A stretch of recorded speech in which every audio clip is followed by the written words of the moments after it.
Hello, this is Harold Halfdan, and welcome to Archaeological Minecraft. I'm a former archaeologist who enjoys playing Minecraft and thought it would be fun to combine the two. In today's episode, we're back on the Archaeo SMP after a short hiatus to work on the Minecraft Archaeology Challenge miniseries. If you haven't checked that out, I'd be appreciative if you would. Maybe after you finish watching this episode, of course. But as I was flying around my base here on Archaeo SMP and working out where my next build would be, I noticed that area on that far central lake that corresponds to the Iron Age building sure looks barren. So I got to thinking, that area of the coast is right in front of where the two triremes and quadreme are located. And that quadreme is based on a Carthaginian design. So let's maybe fill out that Iron Age area with something from the city of Carthage. And what's more, let's look at a single area of Carthage and build a couple of structures and see how that area of Carthage changed over the life of the city from the Archaic period to the Middle Punic era and then finally to the Late Punic era. So the early phase would be over here closer to the Hittite city, which is Late Bronze Age to Early Iron Age. And then as we move our way through time, and we would start building over here towards the Gothic Villa, which is early medieval, late Iron Age, so late classical, early medieval era. Now, to do that, I focused on an area of the city called Bir Massouda. And what's especially cool about this area is that there was constant occupation right from the founding of the city of Carthage over 1,400 years to around 700 AD. Let's start with a quick primer on the Carthaginians. It's quite possible that some of you know all about the Carthaginians and their city of Carthage, but in case some of you don't, let me provide a bit of context. The city of Carthage was a Phoenician colony that was founded by the settlers from the ancient city of Tyre, located on the coast of the modern-day country of Lebanon. According to myth, the city was founded by Dido, the wife of the high priest of Tyre and the sister to the king of Tyre, named Pygmalion. Pygmalion, upon coming to the throne, assassinated Dido's husband, and so Dido and 100 of the leading and richest citizens of Tyre left or fled, looking for a new home to settle and a new city to call their own. Their travels led them, eventually, to the northern coast of Africa, where the modern country of Tunis is located, around the center of the Mediterranean, just to the south of the island of Sicily. It was there that Dido and her followers landed and met with the local king of the area, and where the legends say she struck a deal with that local king. She would pay the king a chest of gold to be allowed to settle on the land that could fit within the space of one ox hide. Happily, the king accepted the deal, but Dido had a trick up her sleeve. She had her servants spend the next day carefully cutting the agreed-upon oxhide into an extraordinarily thin and long strip of leather, shaving it so fine that it was barely the width of a human hair.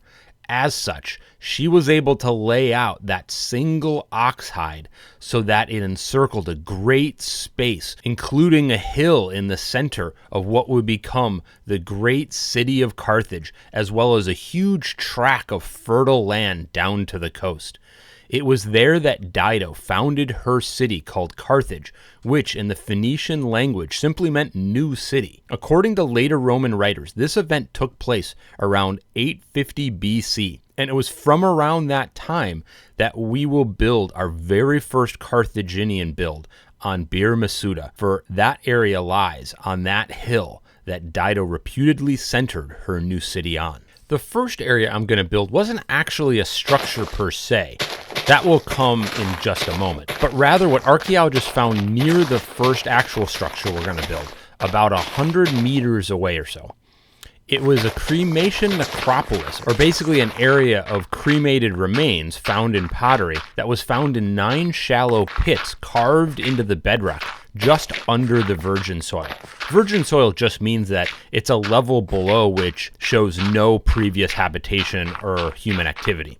That virgin soil was a dark brown color and the pottery dated to around the 800s BC. Also found in conjunction with the pottery associated with those cremation burials were painted ostrich eggs, which I think is kind of a cool little detail. That these burials dated to around 800 BC is an important detail, as previous to that, other structures in Carthage dated to around 50 years after when the Romans say their founding myth occurred. So up to that point, there was a bit of a gap, so it wasn't clear to archaeologists if the Romans were just incorrect about when the founding myth occurred, or if archaeologists just simply hadn't uncovered evidence that dated that far back into 800s AD, and it seems like now it was the latter that was the case. You can see in this build here, I put some decorated pottery and buried that in this area over here, and then kind of placed that within essentially the soil, and then pretended kind of that was the bedrock. So just kind of laying the foundations of this little recreation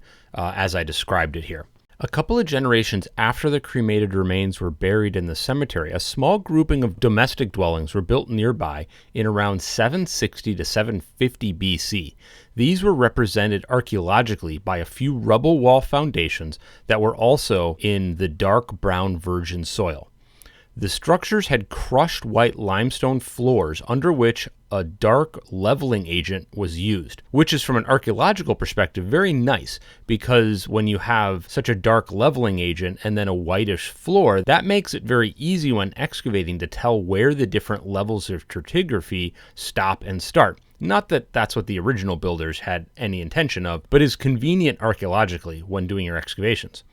These 4 dwellings were rectangular and shared a communal courtyard that contained a small well. There was a street that was also uncovered nearby that ran north to south and is located to the east of this communal grouping of houses. Both the communal area around the well and also the street seem to be covered with small pebbles as its ground cover layer. Let's pause before I get to the next build and let me talk my way through how I recreated this structure. Now, I couldn't find the exact floor plan from the archaeological excavation reports, and so was working just off the written descriptions when recreating this. So the dimensions of the buildings are a bit of my conjecture, not based off of what was actually found in the excavation. I did the walls with mud brick and then sprinkled in some packed mud blocks to approximate some broken down mud brick to texture the walls a bit to make it look a little better in Minecraft.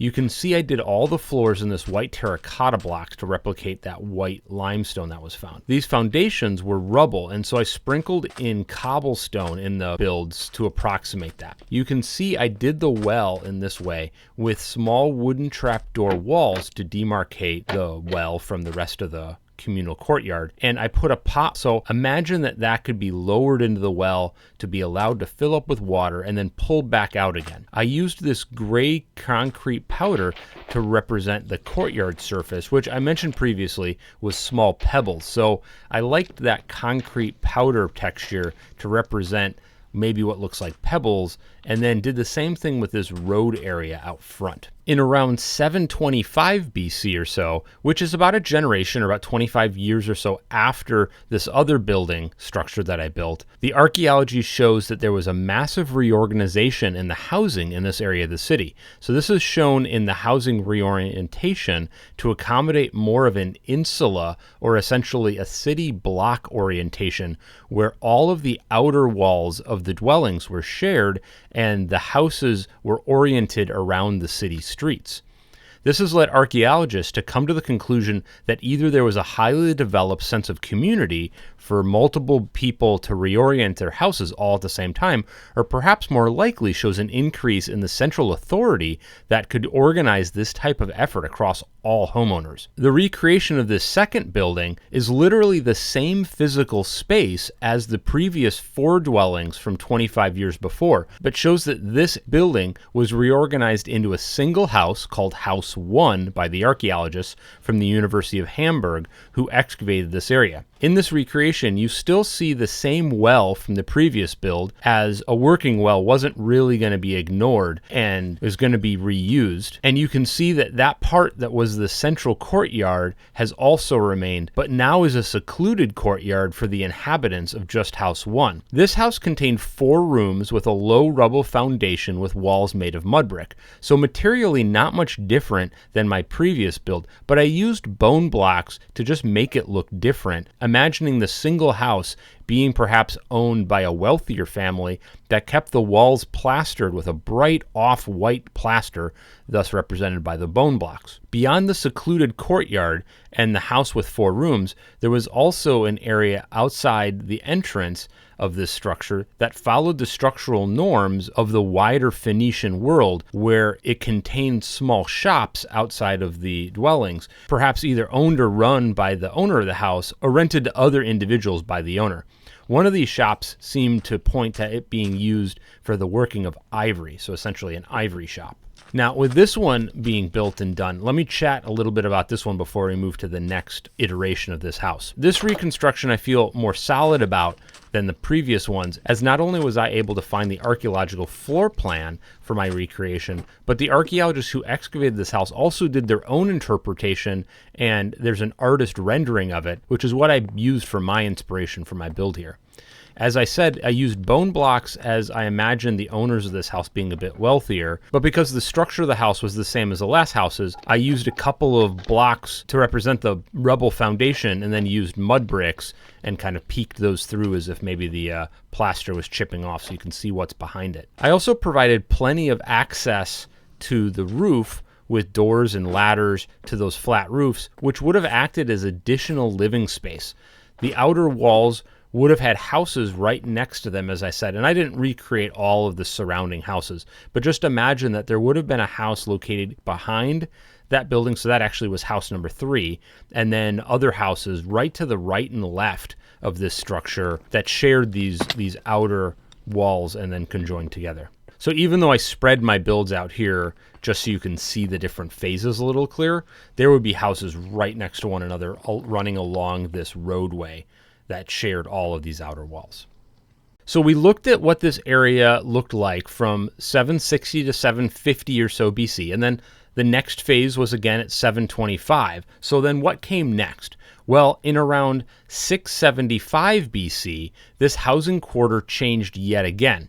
The well that remained the focal point of the previous 2 housing structures was filled in, most likely purposefully, as it was infilled with sterile sand, meaning sand without any sort of artifacts. Perhaps because that well at that point ran dry. What was the communal wall between House 1 and the house behind it, which we didn't recreate, and as I said, it was called House 3, that communal wall was moved, thus forcing the tearing down of House 1. The new house that was built in its place was thought to have been built in a period of additional immigration because the new house followed a building structure that was found more in the Levant, or basically the area where the Phoenicians originally came from, around Tyre. And that new structure is called a 4-room house plan or a pillared house, and is also can be found in Iron Age Israel, not just in the area around Tyre. That type of house plan normally has 3 parallel rooms, with the central one being a small courtyard or a place for light to come in. The 2 other rooms were on either side of that small courtyard, with the 4th room being at the end of the parallel rooms running perpendicular to it. Beyond the house structure, pointing to this being created by an influx of new immigrant groups, there was also a very rare type of pottery that comes from Levant, which was excavated from this new house. It was also from this point forward that garbage deposits from sites excavated throughout Carthage show an increase of Levant imports. Like the previous house, I changed up the color palette a bit with this 3rd iteration of the house that lived in this plot of land on Carthage. I did this one with the brown mushroom blocks, as if the walls were plastered with a tanner or more earth-colored plaster than the previous iteration where I used the bone blocks. This iteration, I also intermixed some packed mud and some mud brick blocks as if the plaster had fallen off in some places. I'll pop up on screen here some pictures of some of the ruins of Carthage, and you can see how some of the walls had a plaster coating, and you can also get to see the color of the stone used in Carthage buildings with this thing I'm popping up here. So with this house plan, you can see the 3 parallel rooms with the central one that's open to the sky, as I said, to let in light and fresh air, and you can see at the end that perpendicular room that spanned all 3 parallel rooms. I made this perpendicular room 2 stories, as that's how that looks in a lot of the artist recreations I found online for this style of 4-room or pillared house plan. I also left some of the, quote, plaster off the wooden pillars, as you can see in the central room, so you could see how that looked. And that it's these pillars that the pillared house gets its name from. So from here, despite this dwelling having been torn down and changed 3 times in the first 100 years of the founding of Carthage, in the next 500 years after that period of time, this dwelling remained virtually the same, with the only adjustments being the location of some of the inner walls, but the outer shared walls between the housing structures remain the same throughout that 500-year span. And I think that's where I'm going to leave this episode for now, because it's kind of getting along in length. I want to do another episode later where I continue to look at how this area of the city of Carthage continued to change over time as I work my way through this Iron Age area of my base and we get closer to the Visigothic villa. And then while doing that, we can get into some of the conversations about Carthage's conflict and wars with the Romans, its downfall, and Carthage becoming a major Roman city. And so hoping to build some of those buildings in this area over here. I really hope you enjoyed this video where we built a number of early Carthaginian dwellings as they changed over time in the specific physical block in Carthage. I put links, as always, to the articles and resources I used to make this episode, so please check those out if you want to learn more. Make sure you take the time to like my video if you like it and subscribe and all that stuff. And if you want to see more videos about different builds from archaeology and history, please check those out here. Thanks. Have a good rest of your day. Bye for now.